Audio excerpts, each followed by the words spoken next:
কেনিত নরম সুরে বলো কিংবা তিক্ত সুরে চিল্লিয়ে চিল্লিয়ে। আনার ধ্যান জ্ঞান যে এখন এই জগতে নেই তা কেনিতকে কে বোঝাবে? কেনিতের কষ্ট হচ্ছে তো এই ভেবে যে সে আনার এমন অবস্থা না হলে হয়তো ওকে আরো বেশি কষ্ট দিয়ে নিজে শান্তি পেতে পারত। অথচ হানার এন অবস্থাতে কেনিত অজানা অশান্তিতে ডুবে গিয়েছে। এবার আর কেনিত আনার রেসপন্সের আশায় বসে রইল না। আস্তে করে চামচটা আনার ঠোঁটে ছোঁয়ানোর পর আনার ধীরে ধীরে মুখ খুলল। তবে এতক্ষণে আনার চোখ জোড়া পুনরায় বন্ধ হয়ে গিয়েছে। কিন্তু আনার মুখ খুলেছে দেখেই কেনিত তড়িঘড়ি করে যতটা পারলো ওকে খাইয়ে দেওয়ার চেষ্টা করলো। বেচারা এই বয়সেও এইভাবে কাউকে খাওয়াতে গিয়ে যেন নিজের জান প্রাণ বের করে ফেলবে তা হয়তো কেনিত কল্পনাতেও ভাবেনি। আনা তো যথারীতি একইভাবে অর্ধচেতন রূপেই রয়ে গিয়েছে। কিন্তু আনায়াকে খাওয়াতে গিয়ে কেনিতে সে কি অনুনয় পারলে কাকুতি মিনতি করে আনার হাতে পায়ে ধরে খাওয়াতে পারলে যেন বাঁচে। এসব করতে গিয়ে যে ওর চোখে পানি চলে আসেনি এটাই যেন অনেক। এদিকে আনায়া সম্পূর্ণ ধ্যানে না থাকলেও বিষয়টি তার জন্য যথেষ্ট কষ্টদায়ক ছিল। যদিও কেনিত সুপে কোনো প্রকার ঝাল ছাড়ে বানিয়েছে তবুও প্রতিবার তা মুখে দেওয়ার পর যেন ঠোঁট সহ মুখের ভেতরে ক্ষত পূর্ণ অংশগুলোয় বিষাক্ততে পিষিয়ে দিয়েছে, যেটা কিনা তার প্রচণ্ড জ্বরের মাঝেও নতুন তিক্ততার স্বাদ। তবে কেনিতের এত জোরাজোরিতে সে সামান্য বাধাটুকু দেওয়ার মতো পরিস্থিতিও ছিল না। অবশেষে কেনিত বহু প্রচেষ্টার পর আনাকে সম্পূর্ণটা না হলেও অর্ধেক স্যুপ খাইয়ে দিতে পেরে স্থির হয়েছে। কেনিতের জীবনের সকল অসাধ্য সাধন এক পাশে আর আজকের এই যুদ্ধ যেন আরেক পাশে স্থান পেয়েছে। খাবার খাওয়ানো শেষে আনায়াকে সযত্নে পানি খাইয়ে দেওয়ার পাশাপাশি কিছু জ্বর সহ ব্যথার ওষুধ খাইয়ে দিল। এরপর আনায়াকে শুইয়ে দিয়ে কম্বল দিয়ে ওকে সম্পূর্ণরূপে পেঁচিয়ে ঠেকিয়ে দিল। নিজের এহেন অক্লান্ত পরিশ্রমের পর কেনিত বিছানায় থাকা আনায়ার পাশে দাঁড়িয়ে বলতে লাগলো, এ যেন মরার উপর খরা, কিন্তু এটাকে এখন আমি করবোটা কি? এতটুকু বলেই কেনিত দীর্ঘশ্বাস পেল। তবে এই মুহূর্তেই খেয়াল করলো যে আনায়াকে এভাবে কম্বল দিয়ে জড়িয়ে দেওয়ার পরও সে অনবরত কেঁপে চলেছে। কেনিত খানিকটা চিন্তিত আর বিরক্তিশীল মনে মনে ভাবল, এত কিছুর পরও এর কাঁপাকাঁপি যায় না। তবে পুনরায় সে ভাবলো যে ওর ঠান্ডা হয়তো একটু বেশি করেছে। জ্বরটা যেহেতু বেশি সেক্ষেত্রে ঠান্ডাও হয়তো বেশি। আর কেনিত তো বোকার মতো জ্বরটাও মাপেনি। এমন আহাম্মকের মতো কাজকর্ম কেন করছে কে জানে। নিজের কাজকর্মে এখন সে নিজে বিরক্ত। কেনিত এবার দ্রুত থার্মোমিটার খুঁজে এনে আনার পাশে বসলো। এরপর শুয়ে থাকা অবস্থাতেই থার্মোমিটারে জ্বর মাপতে কেনিত আশ্চর্য হলো। পুরো 104 ফরেনহাইট ছাড়িয়ে গিয়েছে। ওষুধ খাইয়েছে কিন্তু তাতেও কাজ হতে দেরি হবে। আপাতত উপায় হলো জলপটি দিয়ে জ্বর কমানো। কেনিত তড়িঘড়ি করে একটা বাটিতে কিছু পানি আর একটা ছোট্ট পরিষ্কার কাপড় নিয়ে এলো। এরপর আনার পাশে বসে কাপড়টুকু সুন্দরভাবে ভাঁজ করে ভিজিয়ে আনার কপালে রাখলো। এভাবে কিছুক্ষণ সময় পর পরই একইভাবে কাপড় ভিজিয়ে ভিজিয়ে আনার মাথায় জলপটি দিতে থাকলো কেনিত। রাত যথেষ্ট হয়েছে কিন্তু কেনিতের চোখে এখন ঘুম নেই। সযত্নে সে নিজের কাজ করছে। কিছুক্ষণ পর পর জ্বর কমেছে কিনা তা দেখছে, আনার গাল আর কপালে হাত রাখছে। এভাবে একটা সময় পর আনার জ্বর খানিকটা কমে এলে আর আনায়ার কম্পন থেমে যাওয়ার পর কেনিত স্বস্তির দীর্ঘশ্বাস ফেলল। এখন অবশ্য তার নিজেরও অনেক বেশি ঘুম পাচ্ছে। খাটাখাটুনি যথেষ্ট করেছে, সঙ্গে রাত এখন গভীর। কেনিত আনায়ার পাশে সরাসরি শুয়ে পড়ল খানিকটা কম্বলের উপরেই। এরপর আনায়ার থেকে উল্টো দিকে ফিরতে গিয়ে আচমকা আনার দিকে ঘুরে কাঁধে শুয়ে পড়ল। কিছুক্ষণ কপাল কুঁচকে কিসব যেন ভাবতে ভাবতে আনার ঘুমন্ত মুখের দিকে তাকিয়ে রইল। এখন এসে কোথায় যেন তার অনুশোচনা হচ্ছে যে সে আনার সাথে ঠিক কি বাজে হালটাই না করেছে। তবে সে অনুশোচনা কেনিত অগ্রাহ্য করে উড়িয়ে দিল। তবে এমন বিধ্বস্ত ঠোঁটটা একবার হাত বুলানোর ইচ্ছে জাগল। যথারীতি কেনিত খানিকটা ঠোঁট ভিজিয়ে আনার ঠোঁটে আঙুল ছোঁয়াতে হাত বাড়ালো। কেনিতের কার্যক্রমে মনে হচ্ছে সে যেন কোনো অসাধ্য সাধনই করতে যাচ্ছে। তবে কেনিতের এই অসাধ্য সাধন ও আর এই মুহূর্ত হলো না। আচমকা কি ভেবে নিমিষে আঙুল ছোঁয়াতে গিয়ে হাত সরিয়ে নিজের কাছে আনলো এবং কাঁধ থেকে সোজা হয়ে চিত হয়ে সিলিংয়ের দিকে তাকে দীর্ঘশ্বাস ফেলে কিঞ্চিত ঝোঁকিল। এসব কি হচ্ছে তার সাথে? কেনিত নিজেও বুঝে উঠতে পারছে না। একটু আগে আনার সর্বত্রে নিজের অস্তিত্ব মিশিয়ে দিয়েছে সে, অথচ এখন আনাকে ছুতে এত সংকোচ। কেনিত যেন নিজের অস্তিত্ব নিজেই হারিয়ে ফেলছে। সে নিজেই নিজেকে বুঝতে পারছে না। কিছুক্ষণ এক ধ্যানে উপরের দিকে তাকিয়ে থাকার পর কেনিত আনার দিকে ঘাড় কাত করে তাকিয়ে দেখলো আনা গভীর ঘুমে আচ্ছন্ন এখন। এরই মাঝে কেনিত আনার দিকে তাকিয়ে থাকা অবস্থাতেই কিছুক্ষণ জোরে জোরে শ্বাস নেওয়ার পর আচমকা পিঠের নিচ থেকে কম্বলটা সরিয়ে ভেতরে ঢুকে পড়ল। অতঃপর আনার একদম নিকটে গিয়ে কেনিত আনার মতোই গুটিসুটি হয়ে শুয়ে ওর মুখের দিকে তাকিয়ে রইল। বর্তমানে আনার তীব্র গরম নিঃশ্বাস কেনিতে চিবুকে গিয়ে পড়েছে। এদিকে কেনিতের নিঃশ্বাস হঠাৎই বন্ধ হওয়ার উপক্রম। গলাও শুকিয়ে যাচ্ছে, সঙ্গে অত্যাধিক উষ্ণতে অস্থির লাগছে। এদিকে এসি বন্ধ, সঙ্গে কম্বলের নিচে অতিরিক্ত উষ্ণ তাপমাত্রার আনায়ার সংস্পর্শে ঘেঁষে রয়েছে। এছাড়া ঠোঁটের দিকে তাকিয়ে থাকতে থাকতে আচমকা আনার ঠোঁট জোড়ায় কিছু একটা যেন করার স্বাদ জেগে উঠল। কিন্তু সেই স্বাদের কথা চিন্তা করে কেনিত পুনরায় ঢোক গেল। পরবর্তীতে আবার কি যেন ভেবে আনার আরেকটু কাছে ঘেঁষল এবং যতটা পারলো আলতোভাবে আনাকে নিজের বলিষ্ঠ হাতের দরুন পিছিয়ে নিজের কাছে টানল। কেনিত যেন আরেকটু ঘাবড়ে গিয়েছে। নিজের উন্মুক্ত দেহের দিকে আনার উষ্ণ দেহকে টেনে যেন আরো বেশি বিপাকেই পড়ে গিয়েছে। হঠাৎ দম বন্ধ কেন লাগছে তা কেনিতের জানা নেই। আচমকা আবার কি ভাবলো কে জানে। তবে সে আনার থেকে দূরে সরতে গিয়েও তা না করে তড়িঘড়ি করে অদ্ভুত কাজ করে ফেলো। আচমকা ঠোঁট ভিজিয়ে দ্রুত, অতি দ্রুত আনার ঠোঁটে আলতোভাবে নিজের ঠোঁট ছুঁয়ে তড়িৎ ঠোঁট ছেড়ে দিয়ে আনার কাছে হতে পুনরায় সরে আসতে চাইল। কেনিতের ইচ্ছে অনুযায়ী কাজটা সে আলতোভাবেই করতে চাইলেও তড়িঘড়ি করার ফলে খানিকটা জোরে সরে হওয়ায় আনার ঘুমের ঘরে আচমকা আরো বেশি কুকড়ে উঠল। এটা দেখা মাত্র কেনিত সরে গিয়ে আনাকে চিন্তিত মুখে তড়িঘড়ি শক্ত করে আরো নিজের কাছে টানল। সম্পূর্ণ আষ্টে পৃষ্ঠে জড়িয়ে থাকার কারণে আনায়ার দেহে তীব্র উষ্ণতাকে যেন কেনিতের উন্মুক্ত গা এবার সম্পূর্ণভাবে শুষে নিতে লাগলো। আনায়ার গরম নিঃশ্বাস এবার কেনিতের গলা আর বুকের কাছে আশ্রে পড়ছে। কেনিতের অস্থিরতার পাশাপাশি দম বন্ধ লাগছিল, তবে সে আনায়াকে আর ছাড়তে চাইল না। বরং আনায়াকে পারলে নিজের বক্ষস্থলে ঢুকানোর প্রচেষ্টায় আরো বেশি কাছে টানল। সাথে কম্বল চাকেও আনায়ার কান অবধি টেনে ঢেকে ফেলল। অতঃপর যখন কেনিত অনুভব করলো আনায়া হয়তো এবার কিছুটা স্বস্তিতে ঘুমাচ্ছে, তখন সে আনায়ার কপালের কাছের চুলের অংশে ছোট্ট চুমু এঁকে দীর্ঘশ্বাস পেল। অতঃপর চোখ বুজে ঘুমিয়ে পড়ল।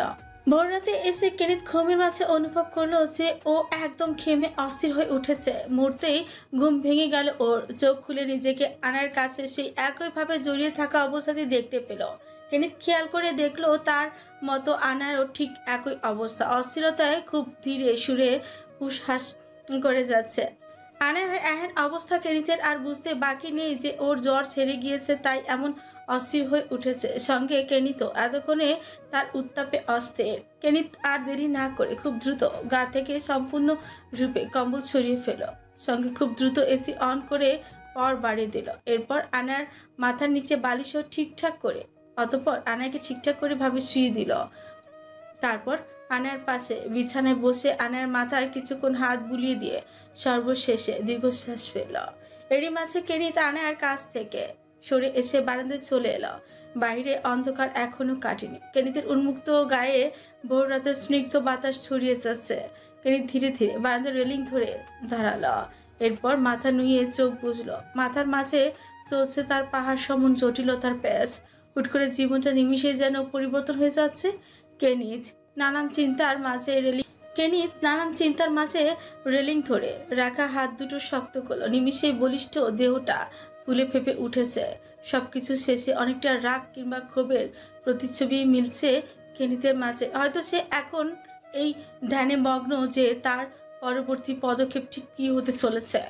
ভোর রাতে জাগার পর কেনিত আর ঘুমায়নি। সকাল সকাল কেনিত আর ক্লারার সাথে দেখা করতে গিয়ে তাদেরকে শান্তিতে ঘুমাতে থেকে কেনিত তাচ্ছিলের হাসি হেসে সেখান থেকে চলে এসেছে। এরপর আনার জন্য আচমকা কিছু ভিন্ন ধরনের খাবার বানানোর স্বাদ জাগলো, মূলত যেটা ওর জন্য বেশি স্বাস্থ্যকর হবে। তবে তবে কেনিত তার নিজের জন্য খুব কমই রেসিপি শিখেছে, আর যেগুলো কিনা আনার পছন্দ নয়। বলতে গেলে আনার কাছে তা অখাদ্য। এই জন্য কেনিতের ইন্টারনেটে খোঁজাখুঁজি করে ঝাল ছাড়া কিছু খাবার বানানো, যার মাঝে একটি কেনিতের কাছে সম্পূর্ণ অখাদ্য মনে হলো, বাকি দুটো টেস্ট যথেষ্ট ভালো। এইসব ছোটোখাটো কাজ শেষে কেনিত নিজের ফোন ঠিকঠাক করে অন করতেই দেখলো 246টা ফোন কল এসেছে কেনিতের বাম হাত কিংবা ডান হাত স্বরূপ একমাত্র বিশ্বস্ত লোকের কাছ থেকে, যার মাঝে কিনা 217টা মিসড কল। কেনিত এহেন অবস্থা দেখে বিরক্ত হলো, তবে তার ছেলের সাথে হেসে শুধু একটা টেক্সট করে ওকে আসতে বলল। সবে মাত্র সকালের আলো চারিপাশ আলোকিত হয়েছে। আনার এখনো ঘুম থেকে উঠেনি। এরই মাঝে কেনিতের ফোন অনবরত বেজে চলেছে। কেনিত ইচ্ছে করেই ফোন ধরছে না। কিছু সময় অতিক্রম হওয়ার পর কেনিত নির্বিকারী হয়ে ফোন ধরতে অপর প্রান্তের লোকটা বলতে লাগলো, বস, কিছু হয়েছে? আপনি ফোন ধরছিলেন না কেন? আমি সেই কখন থেকে আপনার বাড়ির সামনে দাঁড়িয়ে রয়েছি। দাঁড়িয়ে থাকতে থাকতে পা ব্যথা হয়ে। আমি আসছি। কেনিত ড্রয়িং রুমে ছিল, আর ও জানতো ও যাকে সে আসতে বলেছে সে তার কথা শুনে পাগলের মতো ছুটে আসবে।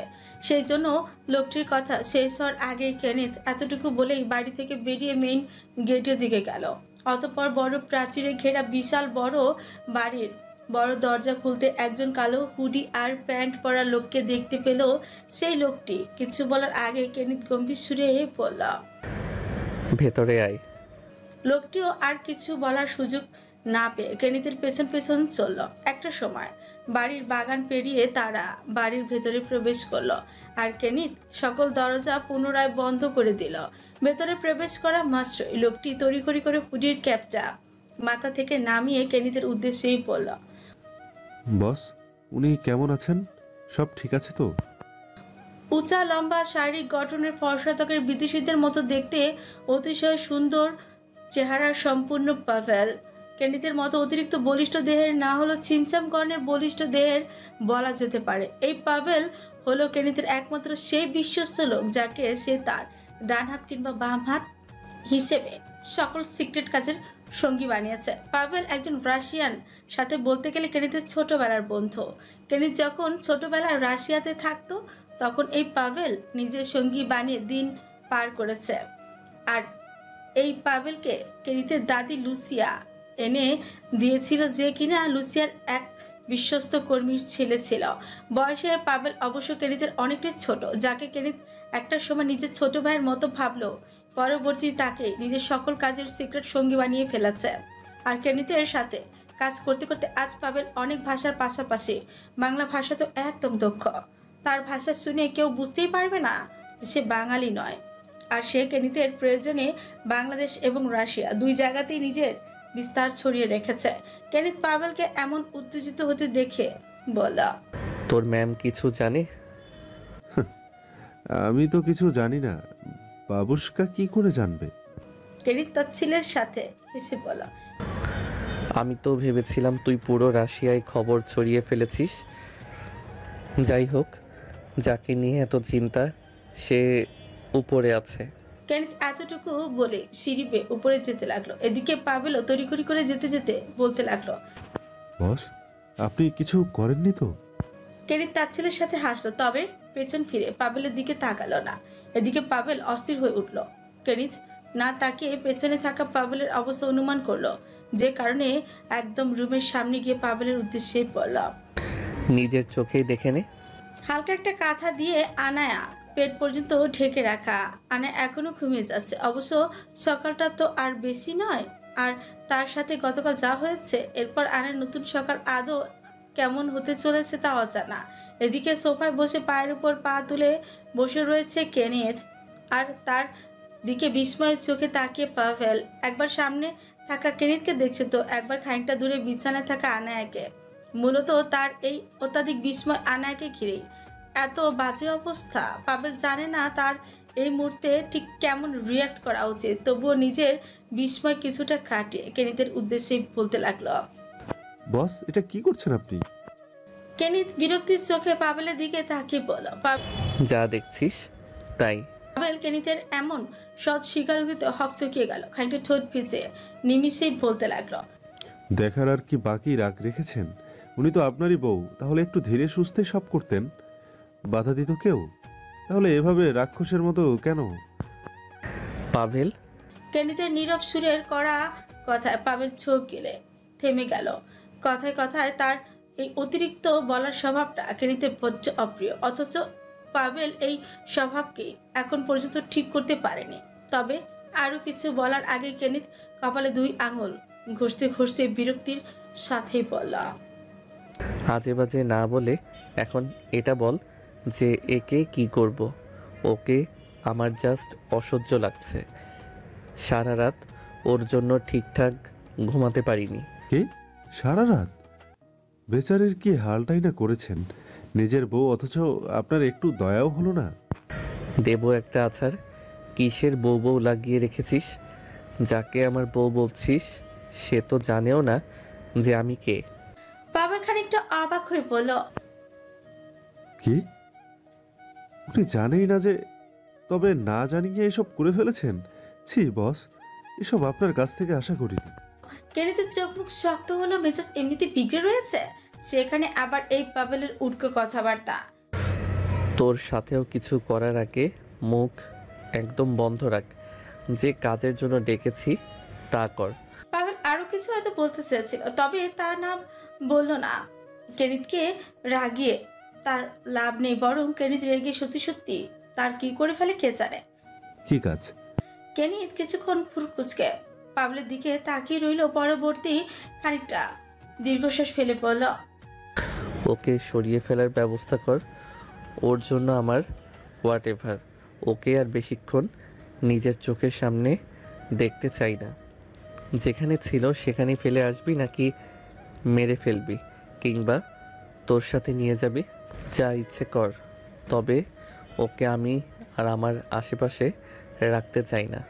যে কাজের জন্য নিয়ে এসেছিলাম তা এখন শেষ। পাভেল কেনিতের কথায় এবার চোখ মুখ চুপসে নিয়ে দাঁড়ানো থেকে সোজা সোফায় থাপ করে বসে পড়ল।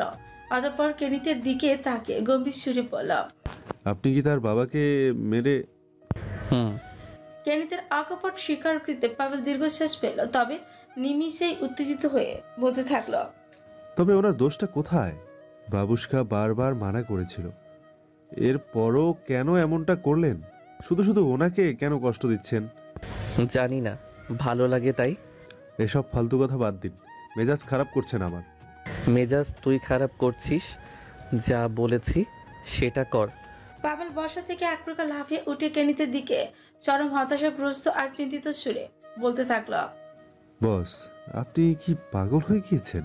বাবুশকা যদি একবার জানতে পারে আপনি ওনার এই হাল, আবার বলছেন ওনাকে এখন আপনার লাগবে না, মেরে ফেলবে। এসব করা তো দূরের বিষয়, এসব কথা মিসেস লুসিয়ার কানে গেলে আমাকে তো টুকরো টুকরো করে কাটবেই, সঙ্গে আপনারও ভবলীলা সঙ্গ করে দেবে। আপনি ওনাকে যে এখানে নিয়ে এসেছেন এটা শুনেই তো তিনি। পাভেলের একদমে বলতে থাকা কথায় কেনিত ব্রেক লাগিয়ে কপাল কুঁচকে বলল, তুই না বললি কাউকে কিছু বলিসনি?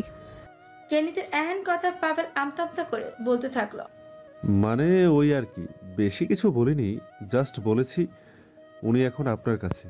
কেনিত শুধু পাভেলের দিকে তাকিয়ে রইল, তবে কিছু বলল না। এরই মাঝে হঠাৎ তাদের নজর আনার দিকে পড়ল। ওর ঘুম ভেঙে গিয়েছে, তবে তার মস্তিষ্ক যেন আজ সম্পূর্ণ নিষ্ক্রিয়। সামান্য উঠে বসা শক্তি জোগাতে পারছে না, আর তার চেয়ে বড় বিষয় সে এখনো অদ্ভুত কিছু হয়তো ভাবছে, আর শারীরিক ব্যথার জন্য ধীরে ধীরে ঘুমানোর সুর কাতরাচ্ছে। যা শোনা আর দেখা মাত্রই পাভেল বিচলিত হলো। কেনিতের মাঝে কোনো হেলদোল হলো না, যে কারণে পাভেল আনার দিকে কিছুটা ছুটে গিয়ে কেনিতের জন্য থেমে যায় এবং অবাক সুরে বলে, আপনি এখনো বসে রয়েছেন? উঠে গিয়েছেন উনি? তো আমি কি নাচবো? আপনাকে নাচ থেকে বলেছে? আমি তো আর কিছু করতে পারবো না, ওটা আপনার বউ, আপনি গিয়ে সাহায্য করুন। কেনিত পাভেলের দিকে তাকে তাচ্ছিলের সাথে এসে বলল, তোরই তো দরদ উতলে পড়ছে, তুই যা বরং। হ্যাঁ, এটাকে দরদ উতলানো বলে কি না জানি না, তবে ওনার অবস্থা যা করেছেন তা দেখার মতো না। আর এমনিতেও আমার নিজের জীবনের মায়া আছে। আপনি ফ্রিতে বউ পেয়ে কদর না করলেও আমি কিন্তু এখনো একটা মেয়ের আশেপাশেও ঘেঁষতে পারিনি। সারা জীবনটা মনে হয় আপনার সাথে কাজ করেই পার হয়ে যাবে। আমার বিয়ে শাদী আর হয়তো হবে না। কেনিত পাভেলের কথা শেষ হওয়ার আগেই নিজেই উঠে গিয়ে আনায়ের দিকে। অন্যদিকে পাভেল বকবক করতে গিয়ে তা খেয়ালও করেনি। আর পরবর্তীতে তা খেয়াল করতে পাভেল ছুটে কেনিতের কাছে গেল।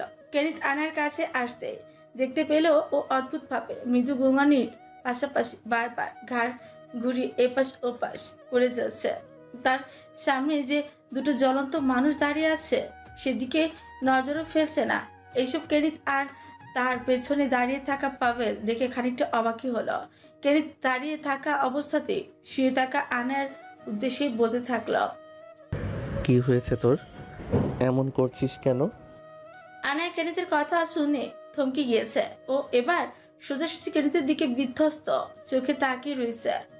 এদিকে আনায়া কিছুক্ষণ চুপ থাকার পর আচমকা দুজনকে অবাক করে দিয়ে খানিকটা বিদ্যুৎ স্বরে বলল, আপা, আপনারা কারা? আনার এন কথায় কেনিতের কুচকে থাকা কপালচা আরো খানিকটি কুচকে গেল। ঢং করছিস? রাত না পেরোতেই এখন চিনতে পারছিস না? এক রাতেই সব ভুলে গেলি? কেনিতের এমন তিক্ততাপূর্ণ কথা আনার মাঝে কোনো হেলদোল হলো না। না হলেও পাভেল পাশ থেকে কেনিতের উদ্দেশ্যে ফিসফিসিয়ে বলতে থাকলো, বস, উনি দেখি এখন আপনাকেও চিনতে পারছে না। এক রাতে কি করলেন আপনি এসব? তার মানে সবকিছু জোরাজুরি করেই। চুপ করে থাক। কেনিত আনার দিকে ফ্রি কুচকে কিছুক্ষণ তাকিয়ে থাকার পর ওর পাশে বসলো। এরপর ওর দিকে খানিকটা ঝুঁকতে আনা কুকড়ে গিয়ে ভীত চোখে কেনিতকে দেখতে লাগলো। কেনিত ওর হাবভাব দেখে আরো বেশি অবাক হলো। হঠাৎ আনার এহেন আচরণে কারণ কি? তবে কেনিত অনেকটা বিরক্ত হয়ে আনার বাহু শক্ত করে ধরতে আনা আদো আদো সুরে বলতে লাগলো, আমাকে মারবেন না, আমি বাবার কাছে যাব। আনার কথা শুনে কেনিত পাভেলের দিকে তাকিয়ে আনাকে ছেড়ে দিল। অতঃপর কড়া কঞ্চে বলতে থাকলো, পাগল হয়েছিস?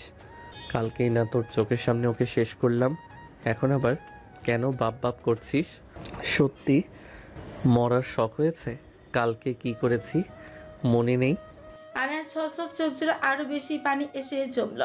আচমকা সেই কেনিতের কাছে প্রচন্ড ভীত হয়ে ধরা দিচ্ছে, যা কেনিতের মোটেও বোধগম্য নয়। মিথ্যা বলছেন আপনি। বাবা একটু আগেই বলেছিল, বাবা একটু আগে এসেছিল আমাকে নেয়ার জন্য। বলেছে আমি যেন তৈরি হয়ে থাকি। আর বাবা না কোনো মাথা ছিল না। আর বাবার না কোনো মাথা ছিল না। না ছিল, তার হাতে ছিল তার মাথা। কেনিত অবাকের চোখে আনার দিকে তাকে ওর কথাবার্তা শোনার পর পাশে পাভেলের দিকে তাকালো। পাভেলও যেন আনার এহেন অবস্থা দেখে ভারী অবাক। আনাকে মোটো সুস্থ মস্তিষ্কের মনে হচ্ছে না তার। এদিকে কেনিত যেন রাগারাগি করে আর কিছু না করে তার আগেই পাভেল কেনিতের উদ্দেশ্যে বলতে থাকলো, বস প্লিজ, এখন আর রাগারাগি করে কিছু করবেন না। ওনাকে দেখে ঠিকঠাক মনে হচ্ছে না, হয়তো বা হ্যালোসিলেশন হচ্ছে। পাভেলের এহেন চিন্তিত চেহারার দিকে তাকে কেনিত খানিকটা চিন্তিত হলো। তবে তা প্রকাশ না করে পাভেলের উদ্দেশ্যেই বলল, একটা কাজ কর, নিচে ওর জন্য রান্না করে রেখে এসেছি, একটু গিয়ে নিয়ে আয়, আমি না হয় এদিকটা দেখছি। এইবার পাভেল খানিকটা মুচকি হাসলো। তবে মনে মনে সে আনায়কে নিয়ে যথেষ্ট চিন্তিত। তবে কেনিতের এমন হাব ভাব দেখে আর কিছুই বলল না। যথারীতি কেনিতের কথা মতো দ্রুত নিচে চলে গেল। পাভেল চলে যেতে কেনিত নিজেকে স্বাভাবিক করার চেষ্টা করলো। প্রতিজ্ঞা করল আপাতত আর মাথা গরম করবে না। আনার সঠিক কিছু একটা করা না পর্যন্ত নিজেকে ঠিকঠাক রাখবে। যে কারণে কেনিত শান্ত চেহারা নিয়ে আনায়াকে খানিকটা আলতোভাবে জোর করে উঠিয়ে বসালো। এদিকে আনায়া কেনিতকে অপরিচিত ব্যক্তির মতো দেখছে, যে কারণে কেনিতের স্পর্শ থেকে দূরে থাকতে চাইছে। ওর চোখে পানি ঝলঝল করছে, যেন মুহূর্তে তা বর্ষের ন্যায় ঝরে পড়বে। এদিকে কেনিত নিজের মুখটা আনার দিকে এগিয়ে এক হাতে আনার ঘাড় ধরে ওর মাথাটাকে নিজের কাছে খানিকটা টেনে নিতেই আনার ছোট উল্টে বলল, ব্যথা পাচ্ছি। কেনিত ওর টলটলে চোখ মুখ দেখে তার ছেলের সাথে বাঁকা হাসল। আনার কষ্টে আনন্দিত হলো কিনা তা অজানা। তবে সে আনায়াকে ছাড়ল না, বরং ওর মুখের সামনে মুখ নিয়ে নানান ক্ষততে পূর্ণ ঘাড়ে আরেকটু চেপে ধরে মুচকি হেসে বলতে লাগলো, কাল রাতে তোর শরীরে সকল ক্ষত সৃষ্টি আমিই করেছি। তোর বাবাকেও আমি মেরে ফেলেছি। কিভাবে কষ্ট দিয়েছি মনে আছে? এবার মনে পড়ল আমি কে। আনা ব্যথা কুকড়ে গেলেও নিমিষেই কেনিতের কথায় সে স্তব্ধ হয়ে পড়ল। সত্যি এমন কিছু হয়েছে কিনা মনে করার চেষ্টা করতেই মূর্তি আনার সবকিছু মনে পড়তে লাগলো। বিশেষ করে শুধু তারেকের মৃত্যুর সেই লোমহর্ষক দৃশ্যগুলো, যেগুলো মূলত আনার মস্তিষ্কে নিষ্ক্রিয় করার মূল সূচনা, যাকে আরো বেশি উত্তেজনা আর উত্তোলনের কাজটা কেনিত পরবর্তীতে নিজেই করছে এবং প্রতিনিয়ত করে যাচ্ছে। কেনিত আনায়াকে ছেড়ে দিতেই আনায়া কেনিতের দিকে ভীত চোখে তাকিয়ে পড়ল। তার মানে বাবা সত্যি আর নেই? কেনিত মুচকি এসে অকপটে বলল। না। আনায়া কিছুক্ষণ চুপ থাকার পর বলল, কেনিত তার মানে আপনি আমাকেও মেরে ফেলবেন, তাই না? এবার খানিকটা হেসে বলল। তুই কি আমায় ভয় পাচ্ছিস? আনা উত্তর কিছু বলল না, শুধু কেনিতের দিকে ভীত চোখে তাকিয়ে রইল। অন্যদিকে কেনিত আর কথা না বাড়িয়ে আনার উদ্দেশ্যে আদেশ স্বরূপ বলল, ফ্রেশ হয়ে নে, এরপর খাবার খেয়ে ওষুধ খেতে হবে। আমি কোনো রোগীকে পালতে পারবো না। এই বলে কেনিত বসা হতে দাঁড়িয়ে গেল। অন্যদিকে আনায়া বিছানা থেকে উঠে দাঁড়িয়ে তো পড়ল, তবে শারীরিক অক্ষমতার জন্য মুহূর্তেই পড়ে যেতে নিলে আনায়া কাবার্ডের সাহায্য নিয়ে নিজেকে সামনে নিল। তবে পুনরায় আরো কয়েক পা এগোতে আচমকা সে নিজেকে শূন্য অনুভব করতে লাগলো। কেনিত তাকে আচমকা পাজা করে তুলে নিলেও আনায়ার কাছ থেকে কোনো রেসপন্স এলো না। আনায়া এখনো চাইছে কেনিতের কাছ থেকে দূরে সরতে, তাই সেটা সম্ভব না হলেও এক আকস্মিক আতঙ্ক নিয়ে সে নিজেকে গুটিয়ে নিয়েছে। এদিকে কেনিত আনায়াকে ওয়াশরুমে এনে নিচে নামিয়ে দিল এবং আনার উদ্দেশ্যেই বলল, বাকিটা প্লিজ নিজে কর, আমি কিছু করতে পারবো না। আর এমন ভাব করিস না যে আমি তোকে মেরেই ফেলেছি। এখনো বেঁচে আছিস তুই। কেনিত নিজের মন মতো কয়েকটা কড়া কথা শুনিয়ে চলে যেতে আনা থমথমে পরিবেশটাকে অদ্ভুতভাবে ঘুরে ঘুরে দেখলো। অতঃপর আনা ধীরে ধীরে আয়নার সামনে গিয়ে দাঁড়ালো। আজ তার চালচলন সবকিছু অদ্ভুত। আনা আয়নাতে নিজেকে দেখতে লাগলো এবং একটা সময় পর নিজের মুখ গলার বিভিন্ন দাগ আর ক্ষতগুলো ছুঁয়ে দেখতে দেখতে নিঃশব্দে চোখে জল ফেললো। এরই মাঝে আচমকা আয়নার দিকে তাকিয়ে থাকা অবস্থাতে অবাকের সুরে পড়ল, বাবা। আনায়া স্পষ্ট আয়নার মাঝে তার ঠিক পেছনে নিজের বাবাকে দেখতে পারছে। অত্যন্ত লোমহর্ষকর শরীরটা, মাথা বিচ্ছিন্ন, আর মাথাটাকে তারেক নিজের হাতের তালুতে ধরে রেখেছে। আনায়া তড়িৎ পেছনে ঘুরে তারেককে দেখার জন্য উদ্যত হলো, তবে আনায়া পেছনে ঘুরে মোটেও কোথাও নিজের বাবাকে দেখতে পেল না। আনায়া কপাল কুঁচকে কিছুটা ভিতর চোখে পুনরায় আয়নার দিকে ফিরল। ঠিক তখনই সে পুনরায় তারেককে একই অবস্থায় দেখতে পেল। তোমাকে তো উনি মেরে ফেলেছে, তাহলে তুমি কিভাবে? আনায়া ঘাবড়ে গিয়ে আরো কিছু বলতে যাবে, তার আগেই সে তারেকের হাতে থাকা মাথাটা আনায়াকে কিছু বলতে লাগলো। যদি এমনটা করি তাহলে তো উনিও আমায় মেরে ফেলবে। আনায়ার এহেন সহজ স্বীকারোক্তিতে তারেক আনায়াকে আরো অনেক কিছু বলে বিদায় নিল। যদিও তারেক সম্পূর্ণরূপে আনায়ার কাছে ভ্রম কিংবা হ্যালুসিনেশনই ছিল, যা শুধু মাত্র তার ধীরে ধীরে বিকৃত হতে থাকা মস্তিষ্কের প্রভাব। তবু আনায়া তারেকের সকল উপদেশ মনোযোগ দিয়ে শোনার পর কোনো গোপন লক্ষ্য পূরণের আশা মুচকি হাসল। আনায়া ফিরতেই কেনিত ওকে বিছানায় বসিয়ে খাবার দিয়ে নিজের হাতে খেতে বলেছে। আনায়াও সম্পূর্ণ পুতুলের ন্যায় কেনিতের কথা মান্য করে নিজের হাতেই খাবার খাওয়ার চেষ্টা করছে। খাবারের ঝাল না থাকায় আনায়া তেমন কোনো সমস্যা না হলেও বরাবরের মতন খাবার মুখে ভেতরে যাওয়ার পর তা চিবুতে অনেকটা কষ্ট হচ্ছে ওর। আনায়ার চোখে বিন্দু বিন্দু পানি এসে ভিড় করলেও সে অদ্ভুতভাবে কোনো প্রকার শব্দ না করে অল্প অল্প করে খাবার চামচে তুলে মুখে দিচ্ছে। এদিকে সবকিছু মোটামুটি স্বাভাবিক দেখে কেনিত পাভেলকে নিয়ে বাইরে গিয়েছে, তবে বেশি দূর না, বরং আনায়ার রুমের পাশের করিডোরে দুজনে কিছু বিষয়ে কথা বলছে। কেনিত বস, ওনাকে তো ঠিকঠাক মনে হচ্ছে না, একবার ডক্টর দেখালে ভালো হতো না? তার ছেলে সুরে হেসে বলল, একদিনেই ডোজ বেশি হয়ে গিয়েছিল, ঠিক হয়ে যাবে, চিন্তা করিস না। কেনিতের কথার উদ্দেশ্যে পাভেল ঠিকই বুঝলো, তবে আলাদা তার আরো কিছু বলার আছে, সে জানে না, তবুও সে বলল, ঠিক আছে বস, যেটা আপনি ভালো মনে করেন। তবে প্রয়োজন হলে একটু আগেই জানাবেন, নয়তো রাশিয়া থেকে ডক্টর আনতে গিয়ে। মানে দেশে কি ডক্টর কম পড়েছে? রাশিয়া থেকে আনতে হবে কেন? আমি তা বলিনি। রাশিয়া থেকে যাদের আনবো তারা তো আমাদের পার্সোনাল, কিন্তু দেশে কাউকে আনলে কাহিনী বিগড়ে যাবে।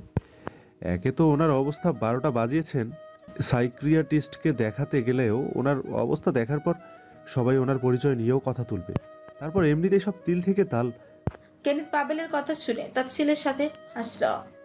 এত দূর ভাবার কি প্রয়োজন? আর ডাক্তার প্রয়োজন পড়লে আমার কাছে আসবে, আমি কোথাও যাব না। পাগল হলেন? আপনার এই জায়গায় সন্ধান কি কেউ জানে নাকি?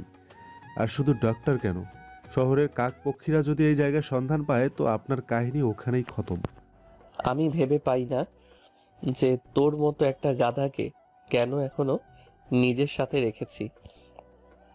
এইখানে কেউ এলে সে কোনোদিনও আমার ইচ্ছে ছাড়া বেরোতে পারে না, আর এটা তুই ভালো করেই জানিস। তবে তোর কাকপক্ষী কিংবা ডাক্তার, তাদের দিয়ে যদি আমার ক্ষতির আশঙ্কাই থাকে, তবে আমি কেন তাদের এখান থেকে জ্যান্ত ফিরতে দিব? কেনিতের ধমক আর এহেন কথায় পাভেল ঢোক গেল, তবুও বলতে লাগলো। এসব করে যে আপনি কি মজা পান নিজেই জানেন। যাকে নিয়ে নিজের ক্ষত সারিয়ে নেবেন তারই আবার ক্ষতি করবে। এতদিন কি কোনো সাধু বাবার কাছে ছিলি নাকি? হঠাৎ হঠাৎ তোর মনে এত দয়া মায়া কোথায় থেকে আসে জানি না। ভালো আর থাকতে পারলাম কই জীবনে। মাফিয়ার আপনার সাথে কাজ করতে করতে কৈশোর, যৌবন, মহত্ব সব গাঙ্গে ভাসিয়ে গিয়েছে আমার। পাভেলের এহেন উদাসীন্য কথায় কেনিত শব্দহীনভাবে হাসল। এই পাভেলের বেশিরভাগ কথাবার্তায় কেনিতের বিরক্ত লাগলেও কেনিত ভালো করে জানে ছেলেটা একদম কাজের।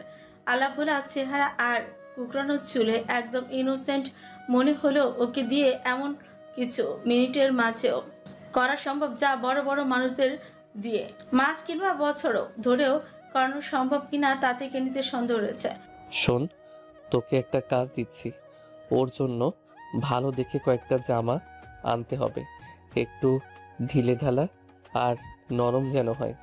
তোর পছন্দ মতো আনিস, আমার কোনো সমস্যা নেই।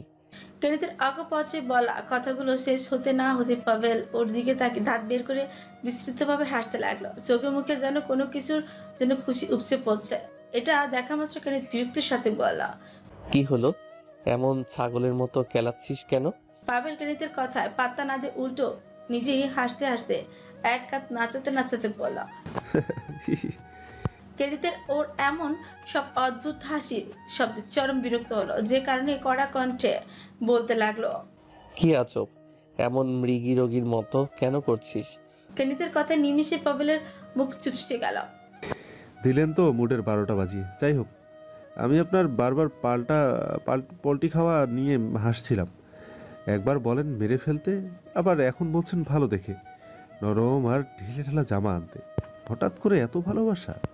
তোর ইচ্ছে হলে পাটের সালাও আনতে পারিস, আমার সমস্যা নেই। এবার কেনিত পাভেলের কথায় মাঝে ব্রেক মেরে দিয়ে চলে যেতে নিল। তবে আচমকা পাভেলের চোখে একটা জিনিস পড়ায় সে দৌড়ে কেনিতের সামনে গিয়ে বলতে লাগলো। দাঁড়ান দাঁড়ান, কি এটা? কেনিত ভ্রু কুঁচকে বলল। কোনটা? অমনি পাভেল কেনিতের গলার দিকে আঙ্গুল দিয়ে ইশারা করে হেসে বলতে লাগলো। এটা আপনি বলছিলেন সবকিছু নাকি আপনি জোরাজুরি করে? হ্যাঁ হ্যাঁ, কাহিনী তো অনেক দূর দেখছি। কেনিত ওর কথায় পাত্তা না দিয়ে ফ্রি উঁচিয়ে তার ছেলের সাথে এসে বলল। এমন তোরও লাগবে? চল নিয়ে যাচ্ছি, ও তোকেও দিয়ে দিবে। এমন একটা বিষয় কেনিতের এহেন উত্তর পুরো মহলটাকে বিগড়ে দিল। পাভেলের মতে তার কথাবার্তায় হয়তো লাগাম না থাকতে পারে, কিন্তু কেনিত মাঝে মধ্যে দু একটা এমন কথা বলে ফেলে যে তা সোজা পৃথিবীর লাগাম ছাড়িয়ে ফেলে। কেনিত আর পাভেল দুজনে একসাথে রুমের ভেতরে প্রবেশ করতে খানিকটা অবাক হলো। বিছানার উপর বসে উল্টো ঘুরে মাথা নিচু থাকা অবস্থা আনে অনবরত কিছু একটা করে যাচ্ছে। চারিপাশে তুলো ছড়িয়ে ছিটিয়ে রয়েছে। পেছন থেকে মনে হচ্ছে ও বালিশের ওপর কিছু দিয়ে বারবার আঘাত করছে। কেনিত আর পাভেল দুজনই আনার কাছে যেতেই দেখলো তাদের ধারণায় ঠিক। খাবারের প্লেটটা পাশে ফেলে রেখে কাঁটা চামচ দিয়ে অনবরত বালিশে আঘাত করছে আনায়া, আর উপরের কাভারটা নানান জায়গায় ছিঁড়ে ফেলায় নিমিষেই সেখান থেকে অনবরত তুলো বের হয়ে ছড়িয়ে ছিটিয়ে পড়েছে। আর এইদিকে এইসব করে যেন প্রচন্ড আনন্দেই পাচ্ছে আনায়া। তার চোখে মুখে অদ্ভুত হাসি ঝুলছে। এসব দেখে পাবেল বিস্ময়ের সুরে বলল। বস, এসব পাবেল নিজের কথা শেষ করলো না।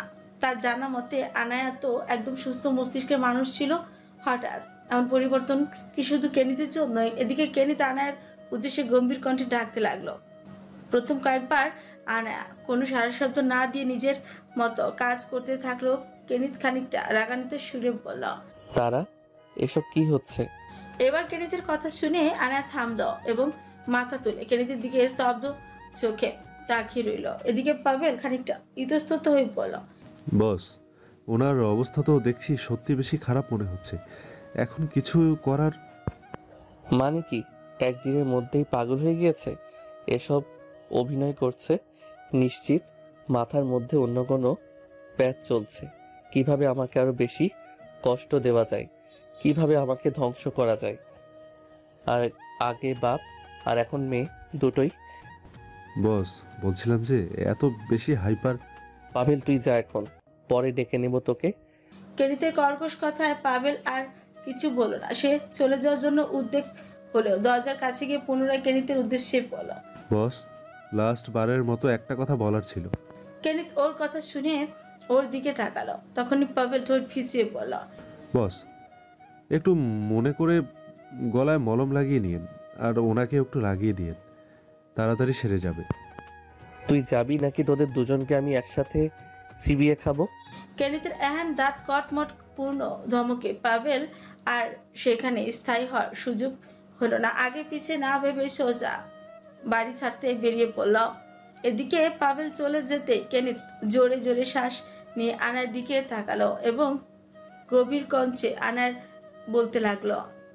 কাহিনী কি? ইচ্ছে করে এসব করছিস তাই না? আমাকে রাগাতে চাস?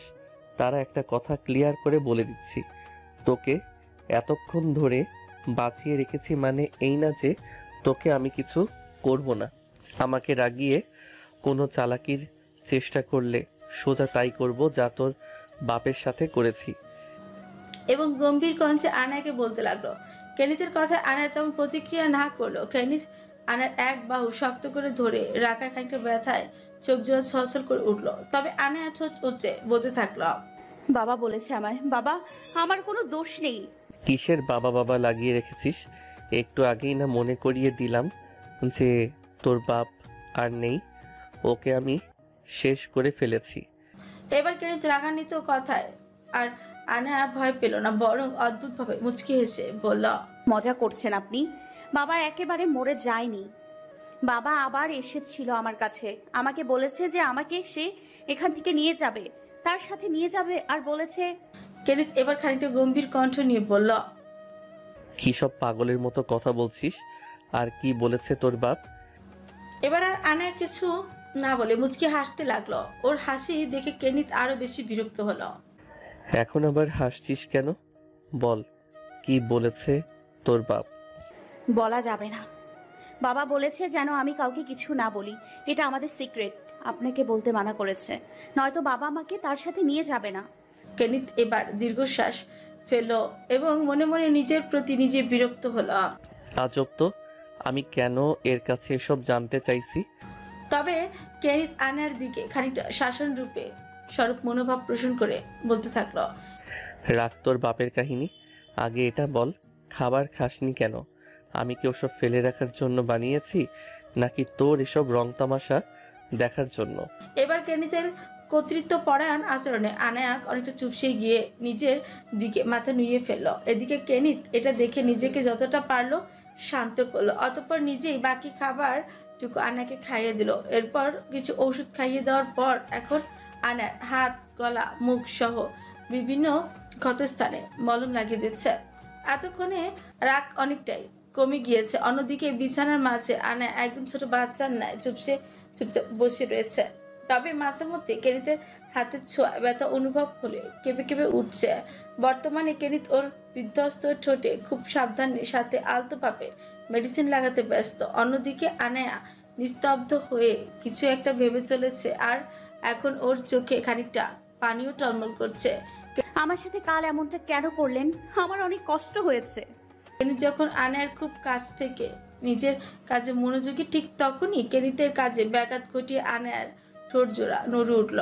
কেনিতের মেজাজ মুহূর্তে খারাপ হয়ে গেল। ও আনায়ার কথা শুনে নিমিষে নিজের সব মেজাজ উড়িয়ে দিয়ে আনায়ার দিকে তাকালো। আনায়া ওর দিকে একইভাবে টলমলে চোখে তাকিয়ে।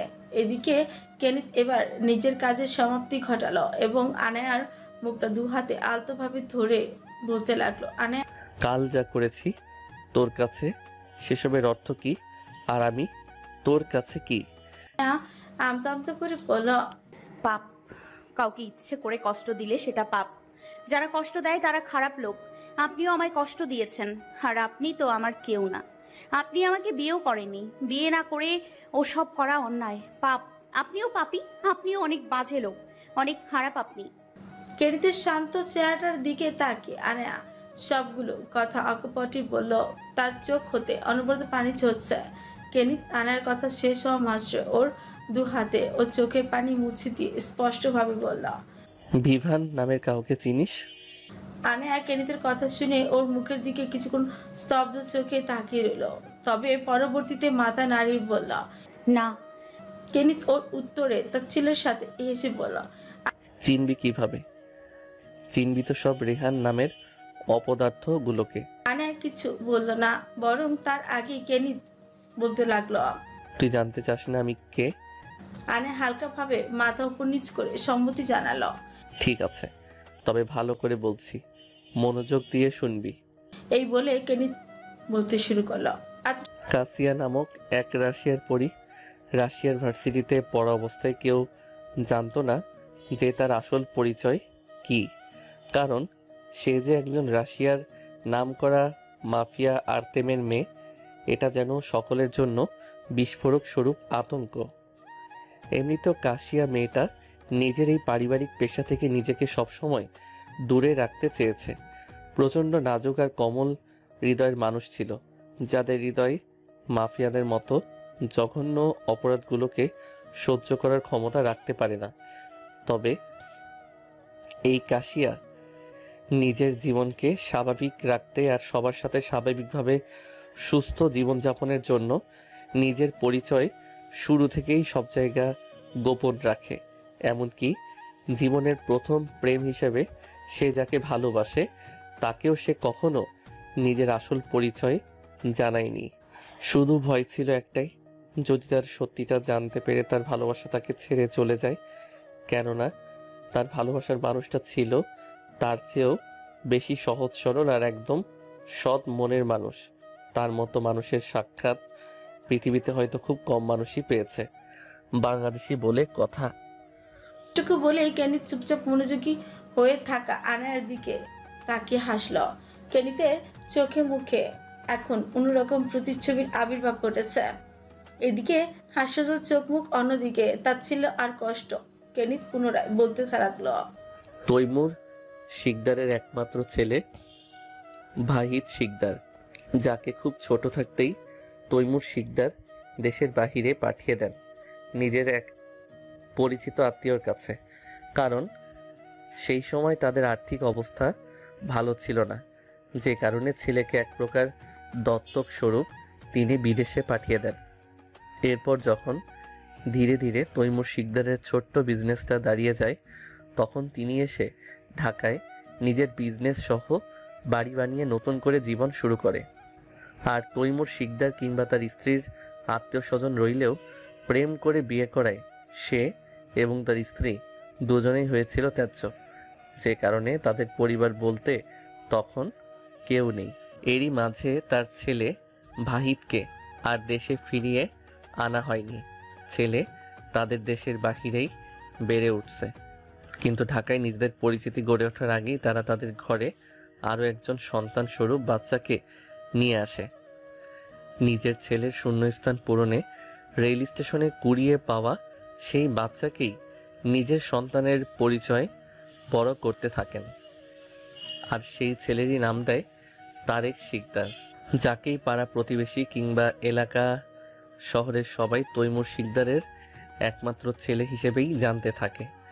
এদিকে বছরের পর বছর পেরিয়ে যায়। একটা সময় তৈমুর শিকদারের স্ত্রী দুনিয়া ছাড়েন, কিন্তু তখন তার নিজের ছেলে ভাহিদ একদম ছোট, যে কারণে মায়ের হঠাৎ মৃত্যুতে সে দেশে আসেনি।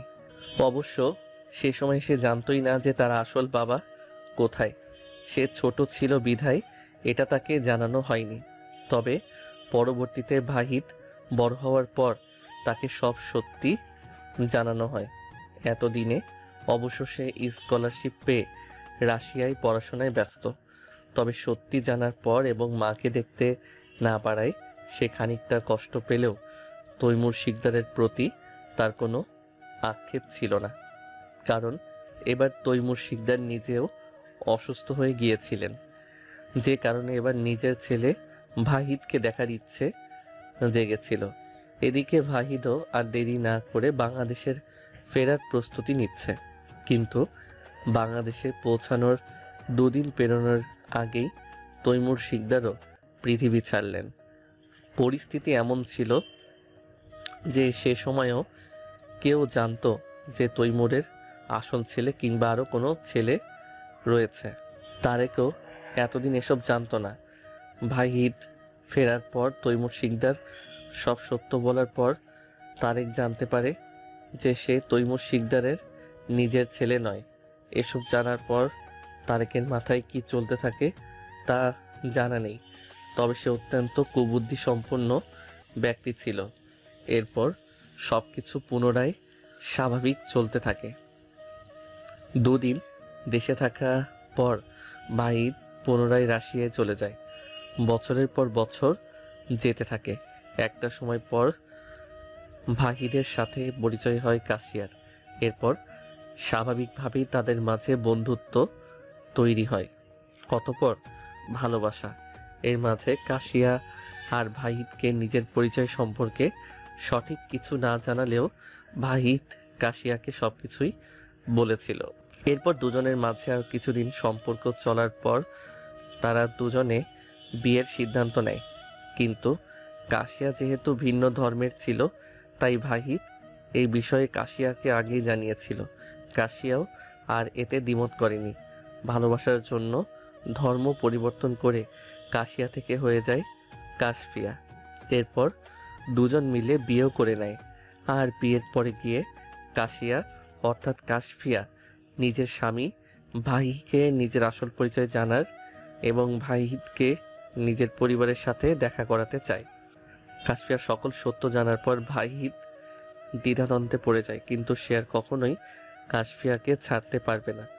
ভালোবাসার চেয়ে একটু বেশি মায়ায় জড়িয়ে গিয়েছিল। এমনিতেও ভাহিদের তখন পরিবার বলতে বাংলাদেশের ভাই স্বরূপ তারেক, আর অন্যদিকে শুধু কাশফিয়া। পরবর্তীতে ভাহিদ নিজেকে বুঝিয়ে সবকিছুতে মানিয়ে নেয়। এদিকে কাশফিয়াও নিজের পরিবারকে সবকিছু জানায়। কাশফিয়ার পরিবারও আর তখন কোনো দ্বিমত পোষণ না করে সুন্দরভাবেই সব মেনে নেয়, কারণ তারা ভাহিদের সম্পর্কে সব খোঁজখবর আগেই নিয়ে ফেলেছিল। একজন মাফিয়ার মেয়ে হয়ে যে ছেলের জন্য ধর্ম পর্যন্ত ছাড়ল, তারা সেই ছেলের সঠিক খোঁজখবর না নিয়েই তাদের মেয়ে দিয়ে দিবে, এটা তো অসম্ভব। নিতান্তই ভাহিদ ভালো ছিল বিধায় নিজের জীবন না হারিয়ে কাশফিয়াকে পেয়েছিল, যে কারণে কাশফিয়ার পরিবারের ভাহিদকে মেনে নিতে কোনো আপত্তি ছিল না। এরপর রাশিয়াতে তাদের স্বাভাবিক জীবনযাপন চলতে থাকে। কাশফিয়া চাইলেই ভাহিদকে নিয়ে নিজের পরিবারের সাথে গিয়ে থাকতে পারত, কিন্তু তারা এমনটা করেনি। আলাদাভাবে সাধারণ মানুষের মতোই ছোটোখাটো বাড়িতেই তারা নিজেদের নতুন সংসার সাজিয়ে নেয়। তবে মাঝে মধ্যে সময় সুযোগ হলেও দুজনে মিলে কাশিয়াদের বাড়িতে গিয়ে থাকতো। এরপর আর কি বছর ঘুরতে না ঘুরতে তাদের ছোট্ট সংসারে আরও এক নতুন সদস্যের আগমন হয়, কাশফিয়া আর ভাহিদের একমাত্র ছেলে, যার নামই হলো ভিভান শিকদার। ভিভান ছেলেটাও তার বাবা মায়ের মতো ছিল, বরং তাদের চেয়েও খুব সহজ সরল, বোকাশোকা টাইপের, আর অনেকটা ভীতু। যখন ভিভান কিছুটা বড় হলো, বেশি না 6 কিংবা 7 বছর, ঠিক তখন প্রথমবারের মতো সে বাংলাদেশে এলো। সঙ্গে শিকদার বাড়িতেও প্রথমবারের মতো ভিভান আর তার মা কাশফিয়ার প্রথম আগমন। এতদিনে ভিভানের বেশভূষা হয়েছে আরেকটু পরিবর্তন। বোকাদের মতো চোখে কালো রঙের মোটা ফ্রেমের বড় গোল চশমা, ঢিলেঢালা জামা কাপড়, সব মিলিয়ে দেখতে একদম গাধার মতো। দেশে যাওয়ার পর পাড়া প্রতিবেশীদের কেউ জানে না শিকদার বাড়িতে কি হচ্ছে। শুধু চারপাশে শোরগোল পড়ে গেল এই নিয়ে যে শিকদার বাড়িতে এক নতুন বাংলাদেশির সাথে দুজন বিদেশির অতিথি এসেছে। বাড়ি থেকে বের হইলেই শোরগোল পড়ে যেত। ভিভান নামের ছেলেটাকে কেউ একা পেলেই কখনো ফর্সা নাক, গালটা টেনে লাল বানিয়ে দিত, কখনো আবার গোল গোল চশমাটা নিয়ে টানাটানি।